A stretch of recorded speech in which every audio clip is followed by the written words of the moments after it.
Ranking Member Coons. My name is John Horton. I'm the CEO of LegitScript. My company's mission relates to consumer protection against cybercrime, particularly in the healthcare space.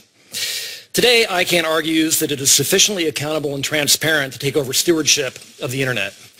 My testimony argues that it is not. Some proponents of the IANA transition would have this committee believe that ICANN is merely a technical organization. That is false. One of ICANN's most important jobs is to accredit domain name registrars and make sure that they comply with their accreditation agreement.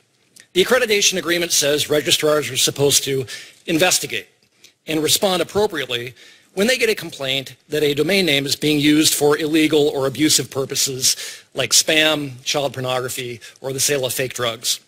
If the registrar doesn't, ICANN is supposed to hold the registrar accountable. I'm going to give a couple of examples why ICANN compliance is a failed system, but let me first explain why this is important. First and most obviously, this is a consumer protection issue. The victims of illegal or fraudulent schemes are typically Internet users, often vulnerable populations.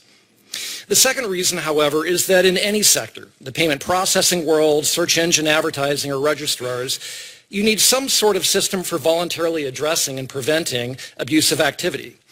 If that abuse system does not work, is corrupt, or is not transparent, you leave the organization or sector vulnerable to governments looking for an excuse to step in and exercise more control over that failed system under the guise of fixing the problem. Third, it's imperative that voluntary abuse policies only address harmful activity like child pornography, fake drugs or spam, etc., and not free speech.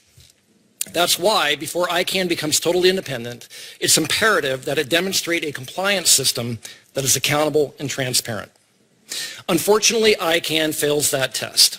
One systemic problem is ICANN compliance's regular dismissal of complaints against registrars who ignore the contractual requirement to investigate and respond appropriately to abuse complaints. In some cases, the registrar clearly indicates that no matter how compelling the evidence of consumer harm, they won't do anything.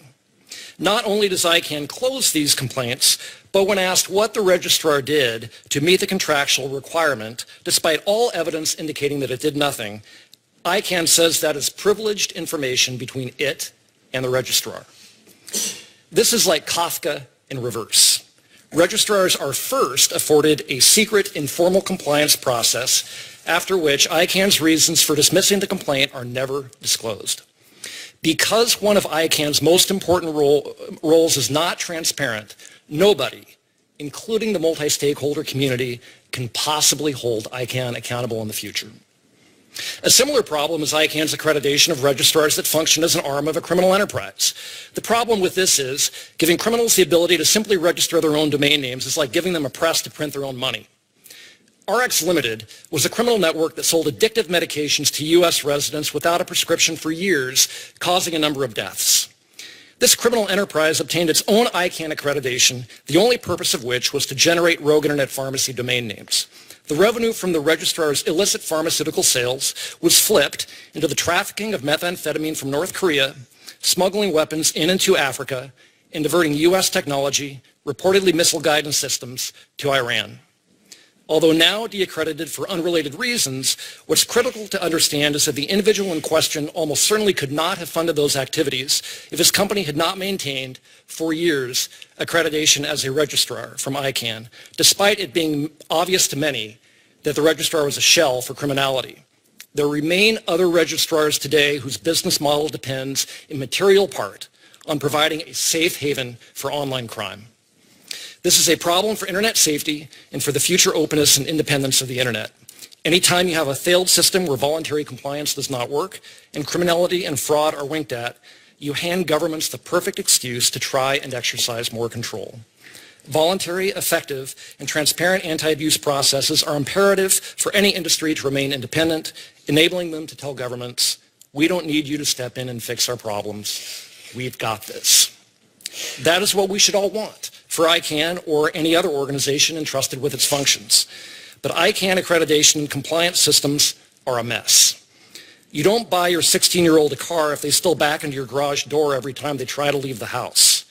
Before approving a transition, the U.S. government has an obligation to Internet users and the global community to ensure that ICANN's operations, including its compliance and accreditation functions, are accountable and transparent.